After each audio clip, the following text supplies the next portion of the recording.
हरे कृष्णा। हम श्रीमद् भगवद गीता के द्वितीय अध्याय गीता का सार इसके 68वें श्लोक को आज पढ़ रहे हैं। पहले श्लोक की कुछ आवृत्ति करेंगे। सुचित्रा माता जी। तस्माद्यस्य महाबाहो तस्माद्दश्च महाबाहो निगृहीतानि सर्वशः निगृहीतानि सर्वशः इन्द्रियाणि इन्द्रियार्थेभ्यस् इन्द्रियाणि इन्द्रियार्थेभ्यश्च तस्य प्रज्ञा प्रतिष्ठिता। तस्य प्रज्ञा प्रतिष्ठिता। बहुत सुंदर। एमएल गुप्ता प्रभु जी। तस्माद्यस्य महाबाहो तस्माद् यस्य महाबाहो निगृहीतानि सर्वशः निगृहीतानि सर्वशः इन्द्रियाणि इन्द्रियार्थेभ्यस् इन्द्रियाणि इन्द्रियार्थेभ्यश्च तस्य प्रज्ञा प्रतिष्ठिता। तस्य प्रज्ञा प्रतिष्ठिता। बहुत सुंदर। ओके वैष्णवी। तस्माद्यस्य महाबाहो तस्यादस्य महाभावो निगृहीतानि सर्वशः इन्द्रियाणि इन्द्रियार्थेभ्यस् इन्द्रियाणि इन्द्रियार्थेभ्यः तस्य प्रज्ञा प्रतिष्ठिता। तस्य प्रज्ञा प्रतिष्ठिता। बहुत सुंदर। आप सभी ने बहुत अच्छा किया। आइए जानते हैं इस श्लोक में भगवान हमसे क्या कह रहे हैं। इस श्लोक में भगवान कह रहे हैं, अतः हे महाबाहु, जिस पुरुष की इंद्रियां अपने अपने विषयों से सब प्रकार से विरत होकर उसके वश में हैं, उसी की बुद्धि निसंदेह स्थिर है। अर्जुन ने पूछा था स्थित प्रज्ञ का भाषा। उन्होंने पूछा था कि स्थित प्रज्ञ व्यक्ति की परिभाषा क्या है, वो उठता कैसे, बैठता कैसे। उसके विषय में अर्जुन ने 4 प्रश्न किए थे, राइट। हम इसको डिस्कस कर चुके हैं। स्थित प्रज्ञ का भाषा, जिस व्यक्ति की बुद्धि स्थिर है, अर्थात स्थित प्रज्ञ या जो व्यक्ति समाधि में स्थित है, राइट, उसका वर्णन कैसे करें। तो अभी तक के श्लोकों में भगवान उसका वर्णन कर रहे थे। भगवान ने बोला, हे महाबाहु। महाबाहु किसको कह रहे हैं? अर्जुन को, राइट। उनसे कह रहे हैं कि जिस पुरुष की इंद्रियां अपने अपने विषयों से सब प्रकार से विरत होकर उसके वश में, उसकी सारी इंद्रियां उसके वश में हैं, उसकी बुद्धि निसंदेह स्थिर है। और पिछले श्लोक में बोला कि अगर एक भी इंद्रिय, राइट, उसकी इंद्रिय तृप्ति में लगी है तो वो बुद्धि को हर लेती है और इस प्रकार व्यक्ति का पतन होता है। लेकिन जो स्थित प्रज्ञ व्यक्ति है, उसकी बुद्धि स्थिर है, उसकी सारी इंद्रियां उसके वश में है, राइट। और हमने इसको पिछले श्लोकों में सीखा कि इंद्रियों को वश में करने का सही और सरल विधि क्या है कि अपनी सारी इंद्रियों को हम भगवान की सेवा में लगाएं। अब आइए इस पर तात्पर्य पढ़ते हैं। तात्पर्य से आपको और अच्छे से समझ आएगा। अनुवाद और तात्पर्य कृष्ण कृपा मूर्ति श्री श्रीमद एसी भक्ति वेदांत स्वामी श्री प्रभुपाद द्वारा। प्रभुपाद जी हमें समझा रहे हैं कि कृष्ण भावनामृत के द्वारा यह सारी इंद्रियों को भगवान की दिव्य प्रेम भक्ति में लगाकर इंद्रिय तृप्ति की बलवती शक्तियों को दमित किया जा सकता है। Right, amazing. क्या बोल रहे हैं प्रभुपाद जी कि देखिए इंद्रियां बलवान हैं। भगवान ने खुद बोला ये इंद्रियां इतनी बलवान हैं कि एक विवेकी पुरुष जो इन इंद्रियों को संयमित करने का प्रयास कर रहा है उसके भी मन को हर लेती हैं। लेकिन इसका तोड़ क्या है? इसका तोड़ ये है कि उनको इंद्रियों को भगवान की दिव्य प्रेमा भक्ति में लगाना चाहिए। इस प्रकार से हम बलवती शक्तियों को, इंद्रिय तृप्ति की बलवती शक्तियों को दमित कर सकते हैं, अर्थात उनको हरा सकते हैं। दमित करना अर्थात उन पर विजय प्राप्त करना। ठीक है। अब एक बहुत सुंदर उदाहरण यहाँ पर दिया गया है कि जिस प्रकार शत्रुओं का दमन श्रेष्ठ सेना द्वारा किया जाता है, राइट। जैसे अगर युद्ध हो रहा है, राइट, 2 सेनाओं के बीच में युद्ध हो रहा है, तो अगर हमारे पास श्रेष्ठ सेना हो तो हम शत्रु का दमन कर सकते हैं, शत्रु पर विजय प्राप्त कर सकते हैं। अगर हमारी टीम में बहुत अच्छी सेना है तो हम सामने वाली टीम को, सामने वाली सेना को हरा सकते हैं, राइट। उसी प्रकार से अब हमको लड़ना है किससे? बलवान इंद्रियों से। You versus your senses. आप और अपोजिट में कौन है? आपकी बलवान इंद्रियां। युद्ध है, राइट। तो उसी प्रकार इंद्रियों का दमन कैसे किया जाता है? तो इंद्रियों का दमन किसी मानवीय प्रयास के द्वारा नहीं, अपितु उन्हें भगवान की सेवा में लगाए रखकर किया जा सकता है। This is very beautiful. Prabhupada ji फिर से सुनिए, बहुत अच्छी लाइन है। प्रभुपाद जी कह रहे हैं कि जिस प्रकार शत्रुओं का दमन, राइट, शत्रुओं पर विजय प्राप्त की जा सकती है श्रेष्ठ सेना द्वारा, राइट, किया जा सकता है। उसी प्रकार इंद्रियों का दमन, इन बलवती इंद्रियों का दमन कैसे किया जा सकता है? किसी मानवीय प्रयास के द्वारा नहीं, अपितु उन्हें भगवान की सेवा में लगाए रखकर किया जा सकता है। बात समझ रहे हैं आप? कल एक भक्त ने प्रश्न किया था कि क्या कलयुग में गृहस्थ होकर के क्या सारी इंद्रियां भगवान की सेवा में लगाई जा सकती हैं? अब देखिए प्रभुपाद जी क्या कह रहे हैं कि मानवीय प्रयास के द्वारा नहीं। अगर वो व्यक्ति ये सोच रहा है कि मेरे खुद के प्रयास से मैं सारे नियमों को पालन कर जाऊंगा, मैं मेरे खुद के प्रयास से मैं सारी इंद्रियों को दमित कर लूंगा, तब तो पता नहीं कितना समय लगेगा, तब तो ये नामुमकिन बात है। लेकिन अगर उसको हरि गुरु और वैष्णव की कृपा प्राप्त हो जाती है तब ये संभव है, राइट? जब वो अपनी इंद्रियों को भगवान की सेवा में लगाएगा तो उसको जरूर ही भगवान की कृपा प्राप्त होगी कि नहीं होगी। इस रास्ते पर हम अकेले नहीं हैं।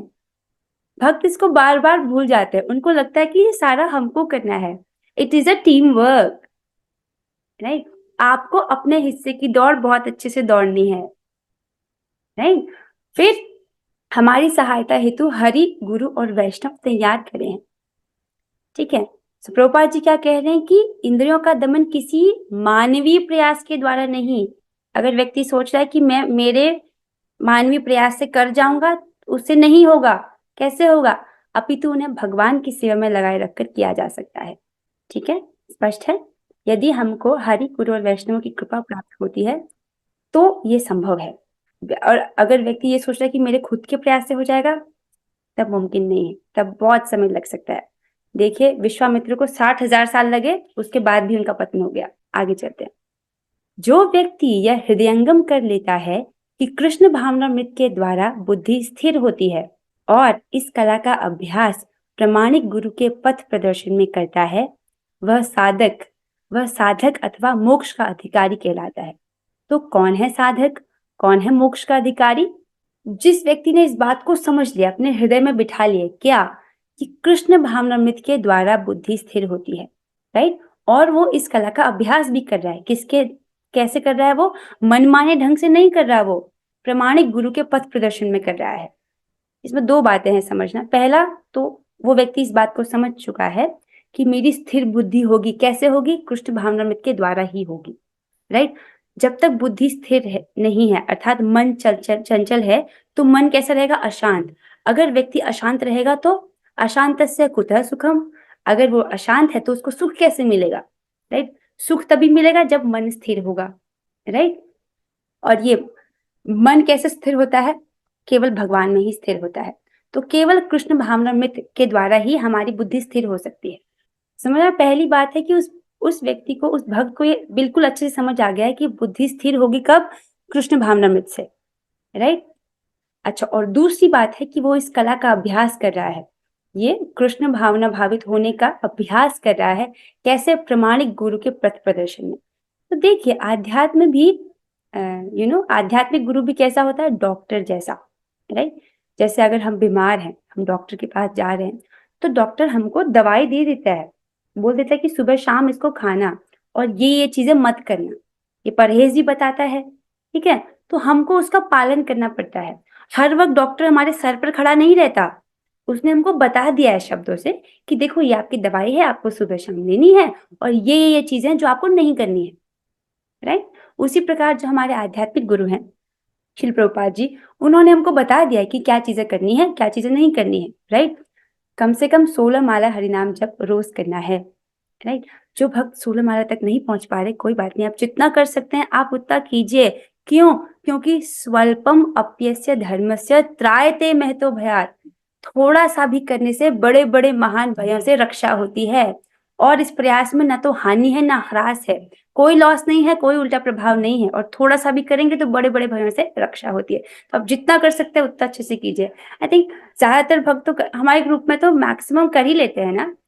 सब सुकृष्ण प्रभु जी द्वारा ट्रेन भक्त है, तो सब प्रभु जी तो अपने भक्तों को उनके अपने स्टूडेंट्स को 16 माला करा के ही मानते हैं। ओके, सो पहला ये जो गुरु ने जो हमको आदेश दिया एक वैद्य की तरह, हमको उसका पालन करना है, राइट? उसके कुछ डूज और कुछ डोंट्स हमें बताए गए। डूज क्या है?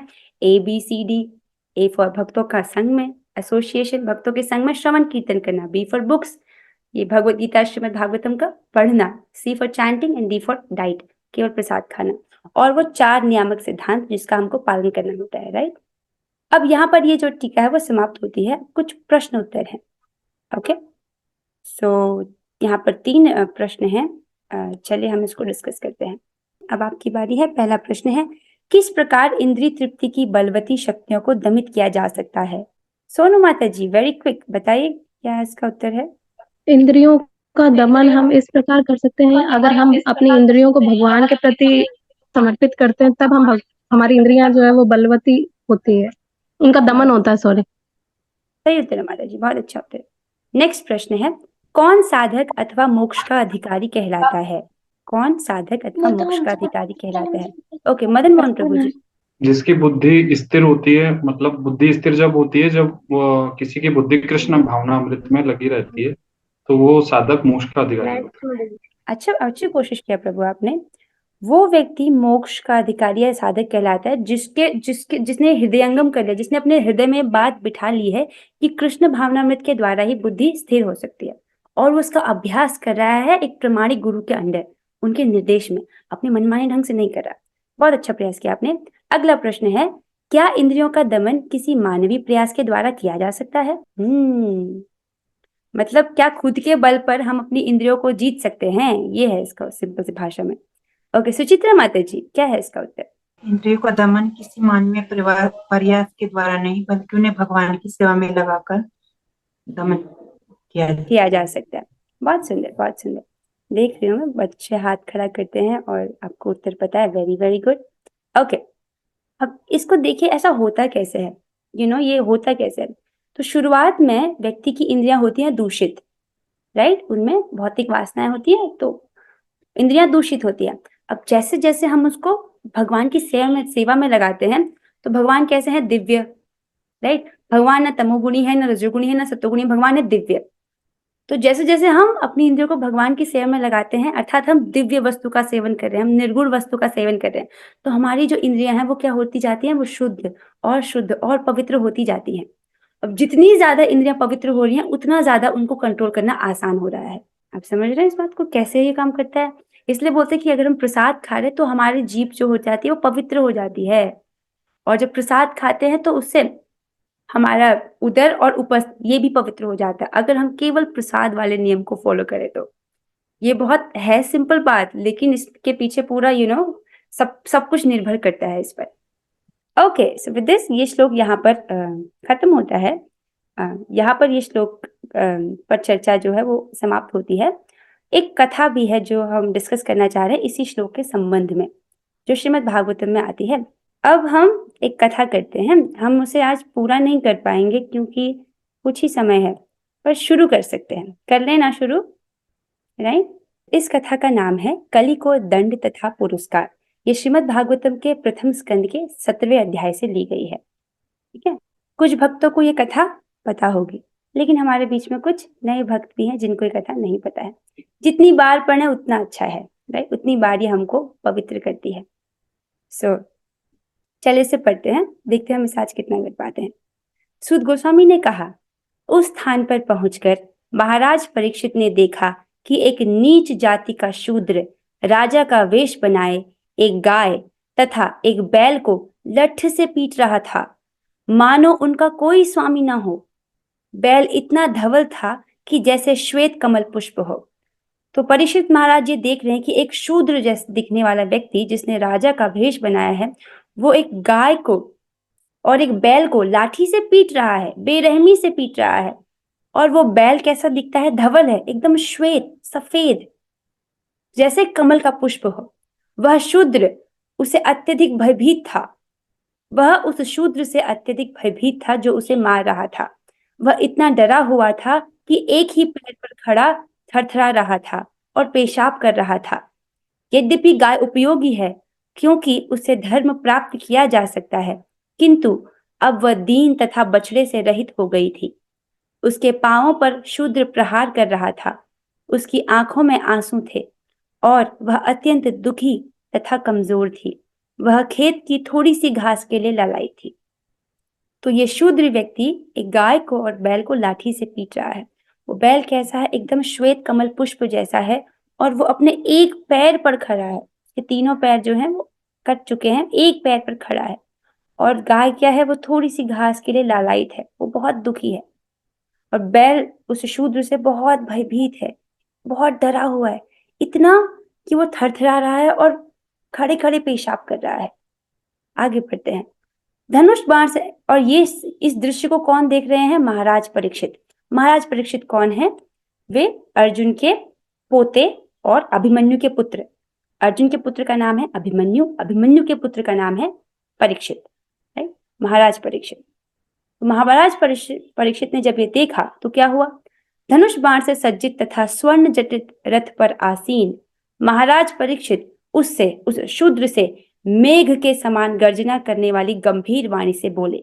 जब उन्होंने उस शूद्र को ऐसा करते हुए देखा तो अब उनसे वो बोल रहे हैं बहुत गंभीर स्वर में। क्या कहा उन्होंने? वे कह रहे हैं, अरे तुम हो कौन? तुम बलवान प्रतीत हो रहे हो, फिर भी तुम उन असहायों को मारने का साहस कर रहे हो जो मेरे संरक्षण में हैं।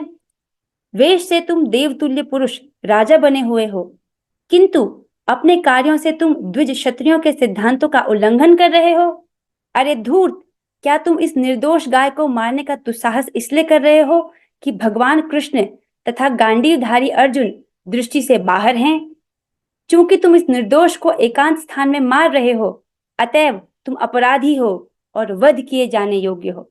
तो जब परीक्षित महाराज देख रहे हैं उस शूद्र को, तो अब कह रहे हैं कि तुम अपराधी हो और तुम्हारा वध किया जाना चाहिए। आगे चलते हैं। तब उन्होंने, महाराज परीक्षित ने बैल से पूछा। तो महाराज परीक्षित अब बैल से पूछ रहे हैं। क्या पूछ रहे हैं? अरे तुम कौन हो? तुम श्वेत कमल जैसे धवल बैल हो या कोई देवता हो? तुम अपने 3 पैर खो चुके हो और केवल एक पैर पर चल रहे हो। क्या तुम बैल के रूप में कोई देवता हो जो हमें इस तरह क्लेश पहुंचा रहे हो? ये सब शब्द कौन बोल रहे हैं? महाराज परीक्षित बैल से बोल रहे हैं। ठीक है, आगे चलते हैं। कुरुवंश के राजाओं के बाहुबल से सुरक्षित राज्य में आज मैं पहली बार तुम्हें आंखों में आंसू भरे शोक करते हुए देख रहा हूं। आज तक किसी ने पृथ्वी तल पर राजा की उपेक्षा के कारण आंसू नहीं बहाए। हे सुरभि पुत्र, अब तुम और शोक ना करो। तुम्हें इस अधम जाति के शूद्र से डरने की आवश्यकता नहीं है। तथा हे गोमाता, जब तक मैं शासक या खलों के दमनकर्ता के रूप में हूं, तब तक तुम्हें रोने की आवश्यकता नहीं है। तुम्हारा सभी तरह से कल्याण होगा। इस प्रकार से वो गोमाता और बैल से बात कर रहे हैं। आगे, हे साध्वी, यदि राजा के राज्य में भी सभी प्रकार के जीव त्रस्त रहें, तो राजा की ख्याति, उसकी आयु तथा उसका उत्तम पुनर्जन्म अर्थात परलोक नष्ट हो जाते हैं। यह राजा का प्रधान कर्तव्य है कि जो पीड़ित हों, सर्वप्रथम उनके कष्टों का शमन किया जाए।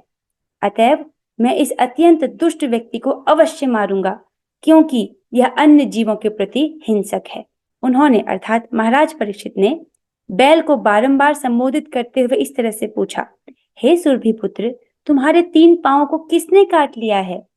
उन राजाओं के राज्य में जो पूर्ण पुरुषोत्तम भगवान कृष्ण के नियमों के आज्ञाकारी हैं, तुम्हारे समान दुखी कोई नहीं है। तो इस प्रकार वह बैल से बात कर रहे हैं, उनसे पूछ रहे हैं कि कौन है जिसने आपके 3 पैरों को काटा। उनको बहुत आश्चर्य हो रहा है। क्यों? क्योंकि ये सब कुछ उन राजाओं के राज्य के अंदर घटित हुआ जो राजा भगवान पूर्ण पुरुषोत्तम भगवान कृष्ण के नियमों का पालन करते थे, इसलिए उनको बहुत आश्चर्य भी हो रहा है। आगे क्या हुआ? हे वृषभ, वृषभ अर्थात बैल, बैल को वृषभ भी कहते हैं। हे वृषभ, तुम निरपराध हो और पूर्णतया ईमानदार हो, अतएव मैं तुम्हारे कल्याण की कामना करता हूँ। कृपया मुझे अंग भंग करने वाले दुष्ट के बारे में बताओ, जो पृथा के पुत्रों के यश को कलंकित कर रहा है। पूछ रहे कि मुझे उस दुष्ट के बारे में बताओ जिसने तुम्हारे अंगों को भंग किया है, जिसने तुम्हारे अंगों को काटा है। और इस प्रकार ऐसा करके उन्होंने पृथा के पुत्र अर्थात महारानी कुंती के पुत्र, पांडवों की बात हो रही है, उनके यश को कलंकित किया है। निरपराध जीवों को जो कोई भी कष्ट पहुंचाता है, उसे चाहिए कि विश्व में जहां कहीं भी हो मुझसे डरे। दुष्टों का दमन करने से निरपराध व्यक्ति को स्वतः लाभ पहुंचता है। जो उद्दंड व्यक्ति निरपराधियों को सताकर अपराध करता है, वह मेरे द्वारा उखाड़ फेंका जाएगा, चाहे वह बाजूबंद तथा अन्य अलंकारों से युक्त स्वर्ग का निवासी ही क्यों ना हो। शासक का यह परम धर्म है कि कानून पालन करने वाले व्यक्तियों को सभी प्रकार से संरक्षण प्रदान करे और जो सामान्य दिनों में जब आपातकाल नहीं रहता शास्त्रों के अध्यादेशों के विपरीत हो जाते हैं उन्हें दंड दे। तो इस प्रकार से परीक्षित महाराज कह रहे हैं कि एक शासक राइट जो रूल कर रहा है उसका परम धर्म क्या है कि कानून पालन करने वाले व्यक्तियों को सभी प्रकार से संरक्षित करे और जो ऐसा नहीं करता है उनको दंड दे यदि आपातकाल स्थिति ना हो तो। अब जब उन्होंने इस प्रकार बैल से पूछा तो अब बैल यहाँ पर उत्तर देता है। बैल जो उत्तर देता है वो इतने सुंदर तरीके से धर्म के सिद्धांतों को बोलता है कि महाराज परीक्षित ये समझ जाते हैं कि ये कौन व्यक्ति हैं। अब उन्होंने क्या उत्तर दिया इसको हम अगली क्लास में पढ़ेंगे, ठीक है। सो उन्होंने क्या सिद्धांत बोला इसको हम कल पढ़ेंगे। बहुत सुंदर कथा है। सो विद दिस हम आज की क्लास को यहीं पर विराम देते हैं।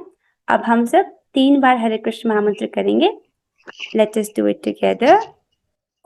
हरे कृष्णा हरे कृष्णा हरे कृष्णा कृष्ण कृष्ण हरे हरे राम हरे राम राम राम हरे हरे कृष्णा हरे कृष्णा कृष्ण कृष्ण हरे हरे हरे राम राम राम हरे हरे हरे कृष्णा कृष्ण कृष्ण हरे हरे हरे राम राम हरे हरे। श्रीमद् भगवद गीता की जय। प्रभुपाद की जय। और श्री गुरु गौरांगा। हरे कृष्णा।